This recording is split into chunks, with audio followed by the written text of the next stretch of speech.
Jordan Spieth. Thank you, sir, for coming and spending some time with us. Welcome to your fourth career Ryder Cup. It's been since 2015. You 17 under par, runner-up. What are your recollections of that week? And did that give you comfort as you prepared to come here and represent the United States again?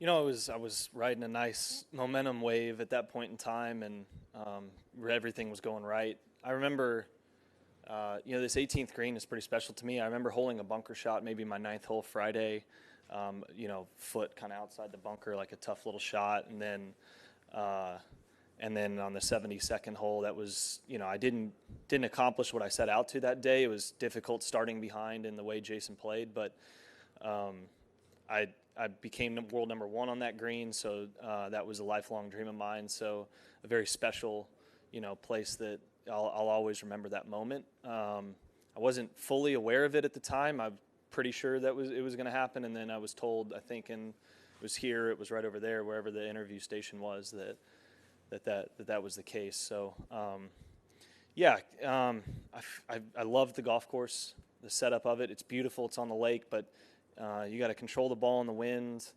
You got to hit kind of different shots off tees, and then if you position the ball well, you have these green complexes that are kind of, there's not a ton of slope, but they're subtle, so you can actually feed the ball into hole locations. It should be a really exciting match play course because you can get into trouble, but you can also birdie just about every single hole with the right shot. So it's tough and fair, and then if we see it in some colder or windier conditions, it could be a unique test as well. So excited to be back here. I've said it before, if it were held last year, I'm not sure if I would have been on that team, and so I felt like I lucked out a little bit in that situation, but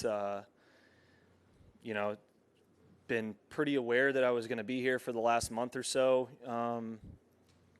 Felt pretty good after the Open Championship of my chances, and that was a huge goal of mine for this season, and a lofty one starting the year out. So just excited to get back out and experience the Ryder Cup again. All right, let's hit the floor here. Start with Doug, number 20. Jordan, you and Patrick have been the most frequent partnership in a Ryder Cup. I don't know if you're aware of that or not, but does that surprise you? And is that possibly one of the maybe problems that have affected the U.S., that there hasn't been over all the years more frequent partnerships, finding a recipe and sticking with it? I'd have thought maybe Bubba and Webb, but it's interesting. I don't necessarily think so. I think especially with this team, with the amount of first-time Ryder Cup players, it's hard to call guys rookies here, given the experience they have on the world's biggest stage in golf. So I don't really like using that term for these guys, but it's a wave where, I was talking with Justin about it. We've known everyone on this team since grade school except for Dustin and Tony. And, it's pretty special. So you have a camaraderie. It's kind of more of like a really light setting. We've known, guys have known each other for a long time. And so I think that statistic, to answer your question, will probably start to not be the case going forward. I think you'll start to see some pairings that guys find a lot of success in and continue for a number of years, given the average age and the caliber of players that are on this team. Go across to number 4, Mark. Hey, how you doing, Jordan? I just, with regard to Lee Westwood and Sergio, two of their veterans, what's your level of respect for what these guys have done over the long amount of time in this competition? You being here with your fourth, and these guys are, having played so many. I'm just kind of curious what your level of respect is for what they've done. Yeah, I don't know their stats. Obviously, they've won 9 of the last 12 Ryder Cups, but I don't know individually. Clearly, they've had a lot of success. But first off, to be able to play on the amount of teams they have year in and year out shows the consistency of high-level play that they're able to have. And then I played Sergio in 2016 in a match with Patrick versus Sergio and Rafa. And it was a good alternate shot match, went back and forth, and we had a lead that squandered, and then Patrick made a nice 5-footer to tie the match on the 18th, so it was a good match. They're just really good players, and they very much are very proud of where they come from, and it shows in this event via what I've seen on TV prior to playing, and then playing against them on teams. So the fact that they've both been playing the caliber of golf they've been playing this year to make this team with the experience they have makes them very dangerous. And you step on the first tee and you're going to play two of the best players in the world, play against two of the best players in the world regardless. And on Sunday, a match against one of the best players in the world with they have extra incentive, we have extra incentive. So it's probably very helpful for them to have them playing really well and the experience, but I'm pretty excited about the idea that we've got youth and fire kind of on with the guys in our locker room. Let's go 13 and then 7. 13, Rex? Jordan, way back here. I know you don't like to use the term or refer to them as rookies on the team, but if any of them did come up to you this week and ask you to kind of explain the atmosphere on the first tee or how to handle that pressure, I guess, what would you tell them? Well, I kind of have to a couple of the guys, and I've asked some of the assistants and even some of the other players just so that I was kind of on the same page. But I asked them kind of what it feels like to in the middle of a match, to them. What do you compare it to? And most everybody has said it feels like you're in contention in a big tournament or a major championship, each match. And so what I would say is, one, it's more of the adrenaline rush than the nerves. Like, it's more of an exciting version of that than it is a nervy version of that, and embrace that because, you don't really get that opportunity but once every, couple years. And then, two, given that, you get to learn a lot from this event. You learn what you do well, but then this tournament has propelled me into really good seasons, the next seasons after I've played. Given you get that kind of experience all, how many, maybe it takes 2 or 3 years if you're playing really well to have 4 or 5 times you're in contention at a major, but you get to do it, 3, 4, or 5 times this week. So embrace that. And again, it's more of an adrenaline rush than it is a nervy feeling, but that's what it's compared to, in my opinion. 7?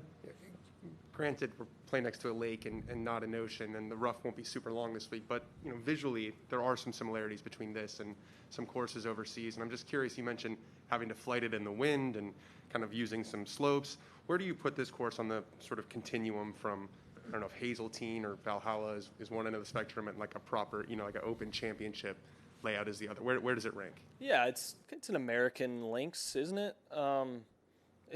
It's played from the air though. You're not bouncing balls up to these greens. It's played from the air, but you also have to hit shots versus driving range shots. You have uneven lies that you have to work maybe against them or with them, hold wins, ride wins. So I think it's an American links. I don't think that. We had Americans finish 1-2 at the Open Championship this year. I don't really think that it makes that much of a difference on the style of course. I think, our team, our captains and Strick and the vice captains are trying to, figure out ways that maybe fit the players specifically on our team as far as rough cuts and fairway cuts, where they are in green speeds and firmness and that kind of stuff. But, it's an aerial links, so you still have to play very similar golf to what we experience on the PGA Tour for the most part. Back here, number 25.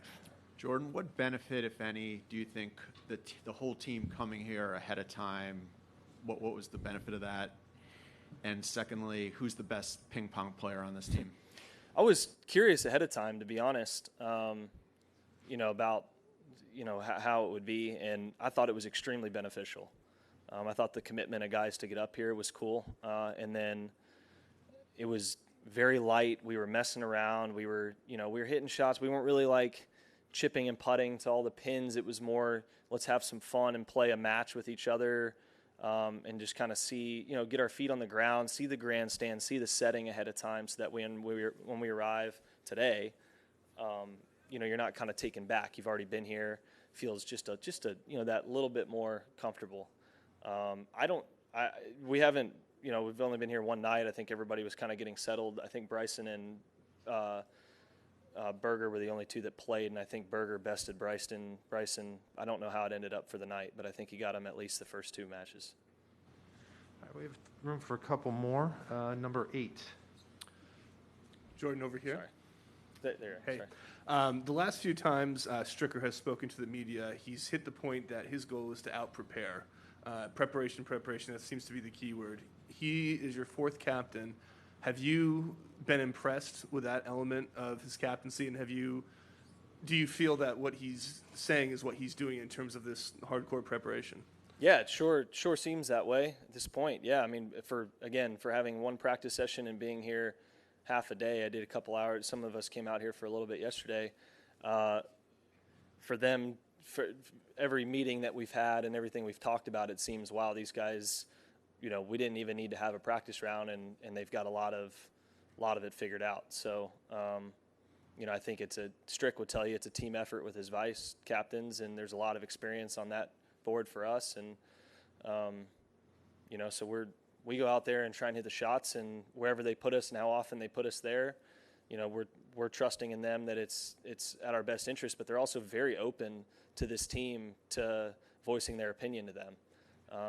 There's no, ego with Strick. He's very much, he'll listen to anybody about anything if you're comfortable in a setting, if you're not, and I think he's made the rest of the team feel that way ahead of time. So certainly I think things can adjust, but as far as how prepared you can be on Tuesday for a Friday start, I would say it's probably the most that I've seen in the 4 cups. Okay, we're going to put a wrap on it with number 9. Back right again. Being one of the guys who've done this a few times, what are your general feelings on having a set plan? You're playing this time with this person. Here's kind of mapping it out versus deviating from that or adjusting on the fly. How do you kind of feel about those things? I've not been in a setting where there's been an adjust on the fly, so I'm not maybe the right person to ask that question to. I've started in the same pairing I've finished in each of the cups. Certainly there's adjustments to be made. I think there's, that's hard for me to speak to. That's really what the captain's and the vice captain's job is, where do we react and where do we, keep our game plan. So it's hard, again, for me. I've just assumed I'm going to go out, try and win that first point and roll from there.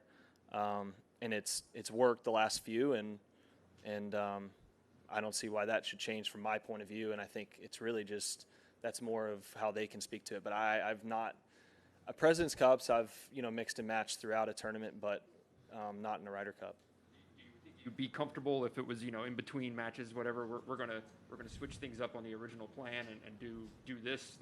Sure, I'd figure they've, while we were playing, they have a reason for it, and whether it's statistics to back it up or it's feel off of watching what's been going down, because you only know what's going down in your group. So you got to be prepared to play them all, but expect to be watching as well and trusting they want people rested for Sunday. So, we know the Euros typically have a different strategy. They're going to play probably 4 or 5 guys, 5 matches regardless, and some of the other guys will probably play, 2 or 3. And you expect to see the same guys out that we've seen for a number of years now, 5 times. And that's probably, we've got a lot of depth, and both teams have a lot of depth, but I think we're going to rely on the youth and our depth to potentially, strategize a bit. Jordan, thanks for your time. Thanks. Enjoy your day. Thank you.